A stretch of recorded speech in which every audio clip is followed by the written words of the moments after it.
ভাইজান থেকে বুঝিয়ে বাড়িতে যে অবশ্যই আমাদের বাইরে বলতে হ্যাঁ সাপলাগুলি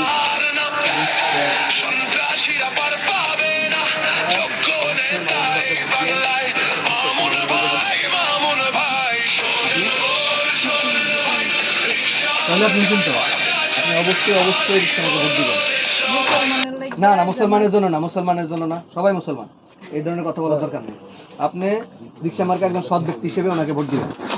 উনি সৎ এবং উনি যোগ্য এবং উনি মানুষের ভালো চায় এবং উনি দুর্নীতিমুক্ত বাংলাদেশ বানানোর স্বপ্ন দেখে, এই জন্য ওনারে ভোটটা দিয়ে। যদি মুসলমান বলেন তাহলে বাকিরাও মুসলমান, কেমন জানি কথা কেমন হয়ে যায় না? তো উনি একজন সৎ মানুষ।